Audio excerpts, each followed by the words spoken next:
سمجھ سکیں۔ منظور صاحب کافی دیر سے کچھ شاید کہنا چاہ رہے ہیں، میں منظور صاحب کی طرف آنا چاہوں گی اور اس کے بعد سردار صاحب کی طرف جانا چاہوں گی۔ جی منظور صاحب۔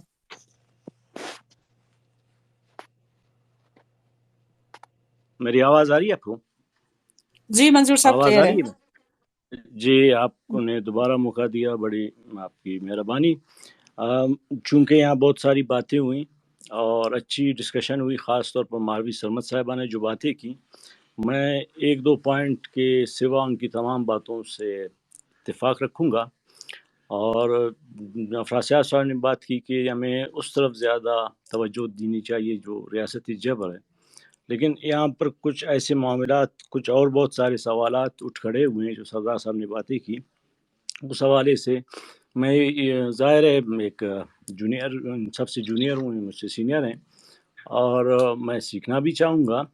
اور سردار صاحب نے کہا کہ شاید طنز کیا کہ ہم سر پر کتابوں کا بوجھ لاد کر بلوچستان کا مسئلہ حل نہیں کر سکتے، لیکن بحیثیت ایک اسٹوڈنٹ میں سمجھتا ہوں دنیا میں جتنے بھی قوموں نے آزادی لی ہے یا انقلاب آیا ہے، ان کے تمام لیڈروں کو دیکھے وہ اعلیٰ مدبر تھے، وہ اعلیٰ صافی تھے، وہ فلسفہ جانتے تھے، انہوں نے کتابیں لکھی، اور انہوں نے نہ صرف جدوجہد کی بلکہ وہ پڑھنے کے بھی اتنے ہی رسیات تھے کہ وہ اپنی نیندیں آرام کر کے پڑھنے کو زیادہ توجہ دیتے تھے اور سمجھنے کی کوشش کرتے تھے۔ جیسے کہ میں نے کہا کہ انتظار حسین نے یہ کہا کہ ماؤ 20ویں صدی کا آدمی نہیں، 20 صدیوں کا آدمی ہے، کہ اس میں 20 صدیاں جو چین کی ہیں وہ بستی ہیں۔ وہ اتنا بڑا آدمی تھا، اور مارکس 15 گھنٹے پڑھتا تھا، وہ کوئی بیوقوف نہیں تھا کہ وہ 15 گھنٹے اور اس کے بچے مر رہے ہیں وہ پڑھتا رہے۔ اور یہاں پر یہ بھی میں کہنا چاہوں گا کہ ہمارے جو ایک جمیل جالبی صاحب ایک دانشور ہیں، ان کی کتاب ہے پاکستان کے معاشرے کے حوالے سے، خصوصاً تقسیم کے حوالے سے ہندوستان، انہوں نے کہا جب بھی کوئی فرد یا گروہ جب اپنے محور سے ہٹ جاتا ہے تو پھر وہ اس جو ایک جملہ کہتا ہے اس کے بعد وہ اس کی تردید بھی خود کرتا ہے۔ اس حوالے سے میں صرف ایک سوال افرا صاحب خٹک صاحب کے سامنے رکھنا چاہوں گا۔ اگر آپ کہتے ہیں کہ جو پارٹیاں ہیں ان کا ٹھیک ہے، پارٹیاں ہوتی اسی لیے ہیں، اس پر بھی میں آؤں گا کہ پارٹیوں کی ضرورت کیوں پڑتی ہے۔ اگر اے این پی وہ کردار ادا کر رہی ہوتی قوم پرستانہ، تو کیا منظور پشتین کا جنم ہوتا؟ کیا منظور پشتین کا جنم اے این پی کی نالائکی اور اس کی جو بدعہدی کو ظاہر نہیں کرتا؟ اور آپ لوگوں نے جو این ڈی ایم بنائی ہے افراد صاحب، کیا وہ اے این پی کی نالائکیوں، اپنے جو منشور ہے، جو اپنی سوچ ہے، اس سے جو انہوں نے روگردانی کی ہے، اس کی سبب سے تو اپنی نہیں بنائی؟ تو این ڈی ایم اپنی اسی لیے بنائی کہ اے این پی ظاہر ہے اس نے جو ہے وہ کردار ادا نہیں کیا جس کی اس سے توقع رکھی جا رہی تھی۔ اور جب بھی قومیں غلام بنتی ہیں اس کی ذمہ داری اس کے سربراہان کو جاتی ہے یا ان پولیٹیکل لیڈرز کو جاتی ہے جو اس وقت موجود ہوتے ہیں۔ جب ہندوستان غلام ہوا تو کسی نے نہیں کہا کہ فلانا پروفیسر کی وجہ سے ہوا، کسی ٹیچر کی وجہ سے ہوا۔ اور یہاں میں بلوچ پروفیسر ٹیچر کی جو ہے وہ سپورٹ نہیں کروں گا، وہ بھی مراتع یافتہ ہیں، وہ بھی اس گندے کیل کا حصہ ہیں۔ اور سوائے ایک دو جیسے سواد اشتیاری صاحب، وہ بھی تنخواہ لیتے تھے، سردار صاحب کو معلوم ہوگا، اور ان کی پارٹی نے تو ان کو اخبارات میں بھی لکھا جب سبا صاحب نے مخالفت کی، کہا کہ یہ عجیب شخص ہیں جو ہماری مخالفت کرتے ہیں، ساتھ سرکاری تنخواہ بھی لیتے ہیں۔ پھر وقت نے دکھایا کہ ان کو ٹارگٹ کلنگ کا نشانہ بنایا گیا۔ اس وقت جب ان کو شہید کیا گیا اس وقت بھی سرکاری تنخواہ لے رہے تھے۔ پروفیسر رزاق زہری کو خزدار میں شہید کیا گیا، وہ بھی تنخواہ لے رہے تھے۔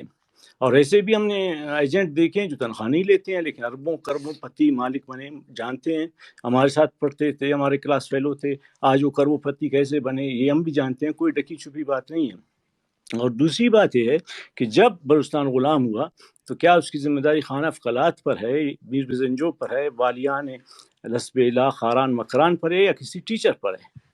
ٹیچر یا میں ایک لیمن ہوں، اور جو کوئی چاہے وہ میر بزنجو ہوں، چاہے اختر مینگل ہوں، ڈاکٹر مالک ہوں، جو بھی سیاست کرے گا، سیاسی پارٹی بنائے گی یا اس کا لیڈر ہوگا، تو ایک لیمن کی حیثیت سے میرا حق ہے کہ میں اس سے سوال کروں، میں اس سے پوچھوں کہ آپ نے جو ہمیں سبز خواب دکھائے، اپنی سبز باغ دکھائے، ان کا کیا بنا؟ جب 88 میں بی این ایم بنتی ہے تو اس وقت تو ایک بی این ایم تھی، جب بی این ایم 90s میں ٹوٹتی ہے تو کیوں ٹوٹی؟ کیا اس کو کسی پروفیسر نے توڑا، کسی ٹیچر نے توڑا؟ جبکہ ہم جانتے ہیں کہ پہلا انحراف سیاسی انحراف میر بزنجو نے 48 میں کیا، شہزادہ کریم کا ساتھ نہیں دیا، اور وہ تاریخ کسی کو نہیں چھپاتی ہے۔ قادر بخش زمانی کی کتاب موجود ہے، جس کو اس سے فیض حاصل کرنا ہے وہ کر لیں۔ اور بلوچ سیاست میں ایک دفعہ جو ہے نظریاتی اختلاف ہوا ہے، جو بابا مری اور میر غوث بخش بزنجو کے درمیان تھا۔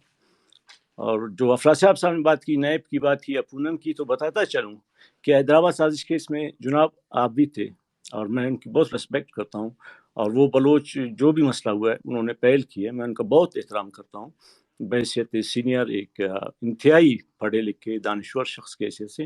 لیکن آپ مجھے پتہ ہے کہ نیب پھر کیوں وہ سارے لیڈر اکٹھے کیوں نہیں ہو سکے، بابا منی نے الگ راستہ کیوں اختیار کیا، اور اس کے بعد پونم جب بنائی گئی، جب سردار طاولہ نے پونم بنائی تو اس کی سربراہی جو ہے اے این پی کو دی گئی۔ اے این پی نے اپنا کنارہ اس لیے وہ الگ کیا کہ جی پونم تو کنفیڈریشن بنانا چاہتی ہے، پونم کے ساتھ اے این پی نے نہیں دیا، چھوڑ گیا۔ پھر جب شہید نواب بگٹی پہاڑوں پر تھے تو سردار طاولہ مینگل نے پونم کی سربراہی محمود خان اچکزئی کو دی، جس نے آج تک اس کو غیر فعال بنایا ہے۔ پونم موجود ہے لیکن اس کی باقاعدہ موت کا یا تجویز و تکفین کا کوئی بندوبست نہیں کیا گیا ہے۔ اسی طرح سردار صاحب یہ کہتے ہیں کہ بلوچ قوم نہیں بنی ہے۔ اگر بلوچ قوم نہیں ہے تو سردار طاولہ مینگل نے بلوچ قوم میں جنم کیسے لیا؟ بابا مری اس قوم میں پیدا کیسے ہوئے؟ شہید نواب اکبر خان بگٹی اس قوم میں پیدا کیسے ہوئے؟ اور اگر ہمارے پاس ریڈیو اسٹیشن نہیں ہے، اخبار نہیں ہے، مانتا ہوں ہمارے پاس جہاز نہیں ہے، تو جب نیب کی حکومت توڑی گئی، خود میں نے سردار طاولہ مینگل سے خود پوچھا، میں نے ورڈ میں، کہ آپ لوگ کیوں جلا وطن ہوئے؟ تو انہوں نے کہا کہ اگر ہم جلا وطن نہ ہوتے تو ضیاء الحق مجھے اور خیر بخش مری کو پھانسی دیتا۔ اس کے بعد سردار صاحب لندن گئے، وہاں انہوں نے بی ایل او بنائی، بلوچ لبریشن آرگنائزیشن، اور آزاد بلوچستان کے نام سے ایک جریدہ بھی نکالا۔ کیا اس وقت ہمارے پاس ریڈیو تھے؟ کیا اس وقت ہمارے پاس جہاز تھے؟ کیا اس وقت ہم ایک قوم تھے جب سردار صاحب نے یہ بات کی؟ اور جب اسد مینگل کو ان کے ساتھی احمد شاہ کے ساتھ مار کر شہید کیا گیا، اور آج تک سردار صاحب کو، سردار طاولہ مینگل کو بھی ان کی قبر کا بھی نہیں بتایا گیا۔ کیا اسد مینگل آزادی پسند تھے یا جمہوریت نواز تھے؟ اس کا فیصلہ اختر سے زیادہ قوم کرے گی، تاریخ کرے گی۔ اور آج جب پاکستان ایک ایسے مسئلے میں پھنسا ہوا تھا کہ وہ عمران خان کو ہٹا نہیں سکتی تھی، اس کے لیے اختر مینگل کی 4 سیٹوں کی ضرورت تھی، تو اس وقت پاکستان ٹوٹنے کے قریب تھا۔ اس کے خود جو دانشور وہ کہہ رہے تھے کہ اس وقت اختر مینگل صاحب نے یہ ڈیمانڈ کیوں نہیں رکھی کہ جی تمام مسنگ پرسنز کو رہا کریں تب میں ووٹ دوں گا۔ چلیں مسنگ پرسنز کو چھوڑیں، گولی ماریں، وہ عام بلوچ ہوں گے، وہ تو آزادی کی بات کر۔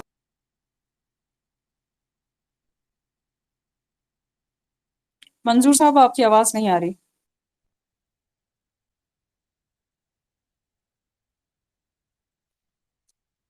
منظور صاحب آپ ہمیں سن پا رہے ہیں؟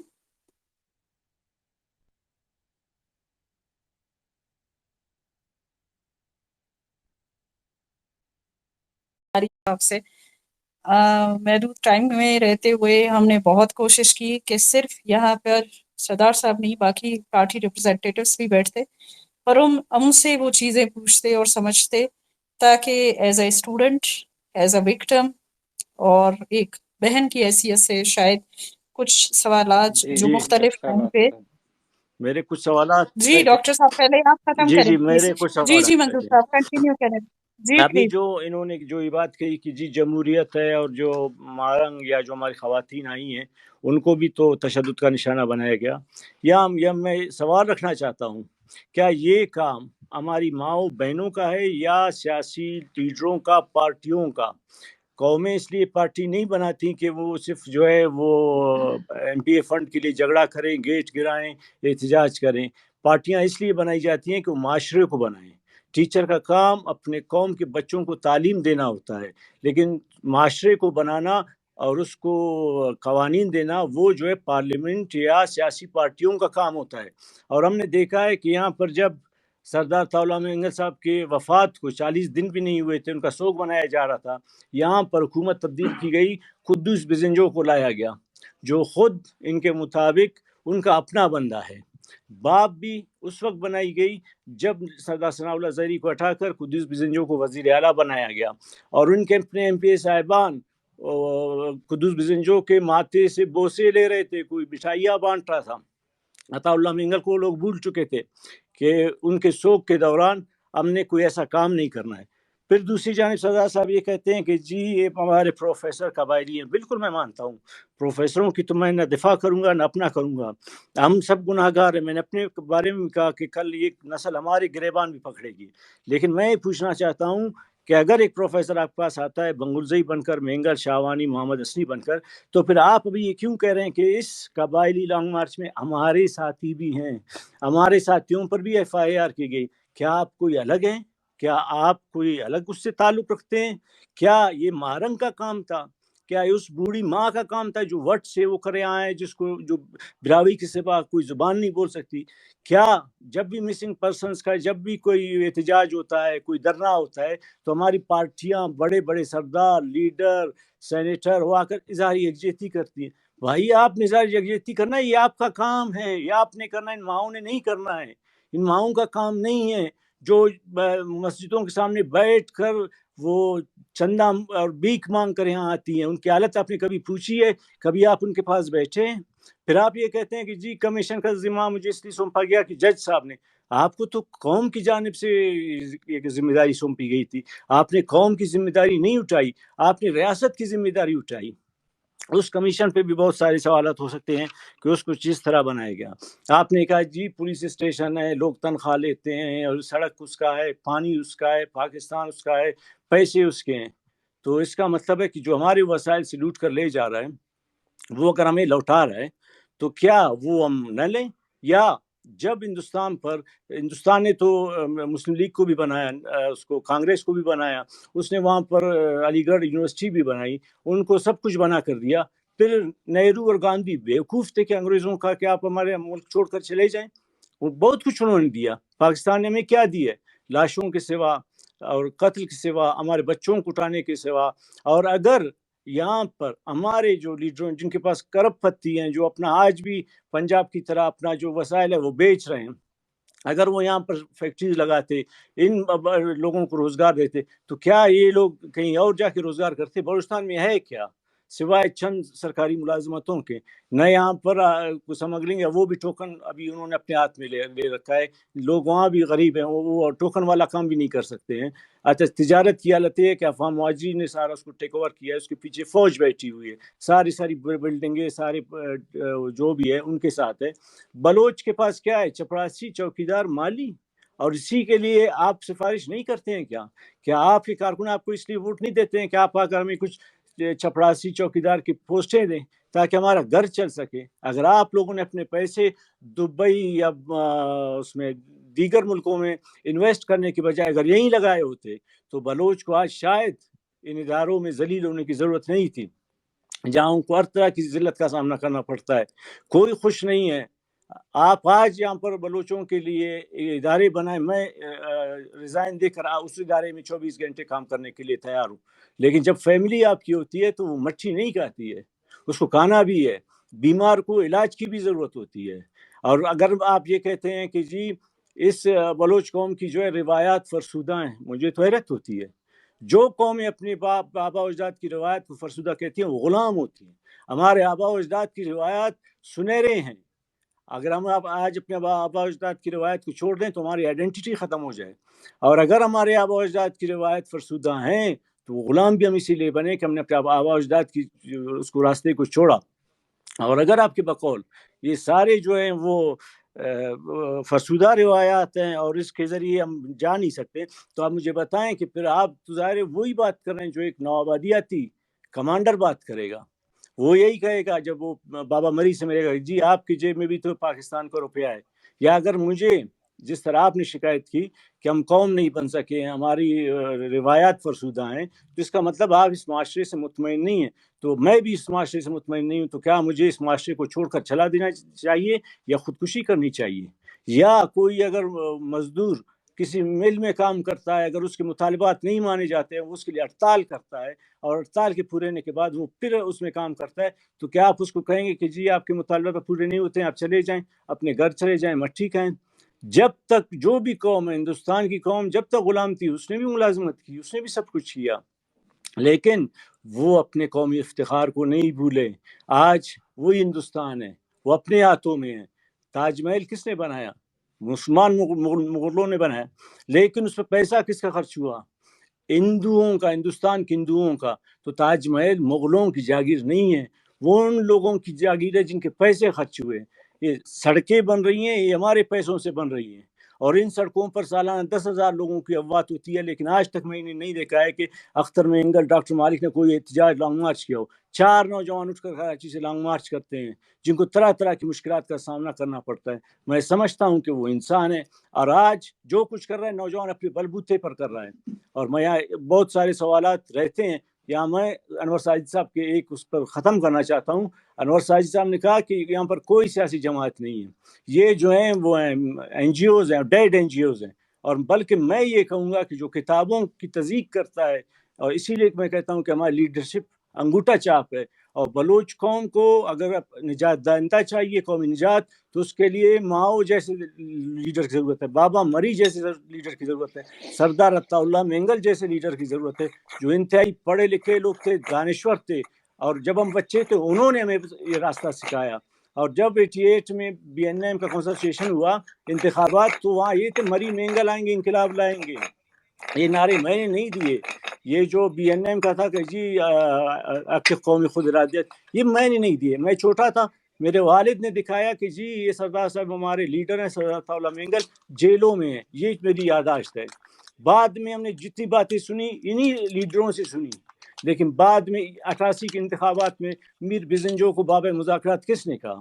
بابا سفید ریچھ کس نے کہا؟ ان پر مزاحمت نہ کرنے کا الزام کس نے دھرا؟ ان کو شکست کس نے دی؟ کیا ایک عام آدمی نے دی، منظور نے دی، پروفیسر نے دی، یا پارٹیوں نے دی؟ اور آج وہی پارٹیاں بزنجو کا نام لے کر اسی کی تقلید کر رہی ہیں. لیکن بابا مئی کی تقلید کرنا شاید مشکل کام ہے. اور یہاں یہ بھی کہوں کہ جی اگر سڑک اس کا ہے، پانی اس کا ہے، پھر سردار عطا اللہ مینگل کے اس بیان کو آپ کیا کریں گے؟ جب انہوں نے کہا کہ بلوچستان پنجاب کو سوئی گیس دیتا ہے، سرحد جو ہے اس کو بجلی اور تمباکو دیتا ہے، اور کراچی سندھ جو ہے اس کو 60% ریونیو دیتا ہے، بدلے میں پنجاب ہمیں صرف اپنے آبادی کا بوجھ ڈالتا ہے. یہ میرا بیان نہیں ہے، سردار عطا اللہ مینگل کا بیان. ہم نے بہت چیزیں سردار صاحب سے سیکھی ہیں. یہ ان کی باتیں ہیں، جو ایک نڈر آدمی تھے، جو نواز شریف کو بھی کہتے تھے، جو سب کو کہتے تھے، اور دو ٹوک بات کرتے تھے. ان سے تو ہم نے کبھی یہ بات نہیں سنی. اگر آپ جمہوریت کرنا چاہتے ہیں تو پھر وہ جمہوریت ہمیں لا کر دکھائیں کہ جب مغربی پاکستان میں سردار عطا اللہ مینگل اور خیر بخش مری ہوا کرتے تھے تو کیپٹل لرزتا تھا. آج 18 نہیں 22 کوئی نہیں لرزتا ہے. بڑی مہربانی.